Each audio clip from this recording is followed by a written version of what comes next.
বাংলাদেশের ইতিহাসের পাতায় লুকিয়ে আছে অসংখ্য রাজপ্রাসাদ। তাদেরই একটি নওগাঁ জেলার ঐতিহ্যবাহী দুবলহাটি রাজপ্রাসাদ। প্রায় 200 বছরেরও বেশি পুরনো এই রাজপ্রাসাদ আজও অতীতের গৌরব নীরব সাক্ষী হয়ে দাঁড়িয়ে আছে। নওগাঁ শহর থেকে মাত্র কয়েক কিলোমিটার দূরে অবস্থিত এই রাজবাড়িটি নির্মাণ করেছিলেন দুবলহাটির জমিদাররা। তবে জমিদার রাজা হরনাথ রায় চৌধুরীর সময়ে এর সবচেয়ে বড় সম্প্রসারণ ও উন্নয়ন ঘটে। একসময় এই জমিদারির বিস্তৃতি ছিল সিলেট, দিনাজপুর, পাবনা, বগুড়া, রংপুর এবং বর্তমান ভারতের কিছু অংশ পর্যন্ত। প্রায় 5 একর জায়গা জুড়ে বিস্তৃত এই রাজপ্রাসাদ ছিল রাজকীয় জীবনযাত্রার এক অনন্য নিদর্শন। বিশাল রোমান ধাঁচের স্তম্ভ, 7টি আঙিনা, শত শত কক্ষ, পুকুর, মন্দির, ধাতব চিকিৎসালয়, বিদ্যালয় এবং 16 চাকার রথ এই রাজবাড়ির ঐশ্বর্যের কথা মনে করিয়ে দেয়। একসময় এখানে সোনা, রূপা ও হাতির দাঁতের তৈরি 2টি সিংহাসনও ছিল, যা পরে ব্রিটিশরা নিয়ে যায়।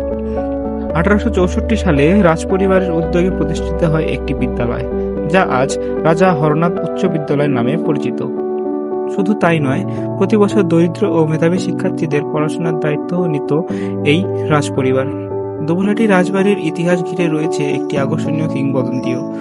জনশ্রুতি আছে, রঘুনাথ নামে এক লবণ ব্যবসায়ী স্বপ্নের নির্দেশে পানির নিচ থেকে রাজেশ্বরী দেবীর একটি প্রতিমা উদ্ধার করেন। এরপর থেকেই তার ভাগ্যের চাকা ঘুরে যায়, আর ধীরে ধীরে গড়ে ওঠে দুবলহাটির জমিদার বংশ।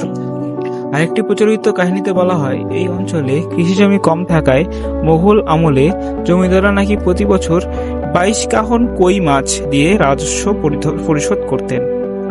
1892 সালের দিকে জমিদারি প্রথার অবসানের পর রাজা হরনাথ রায় সপরিবারে ভারতে চলে যান।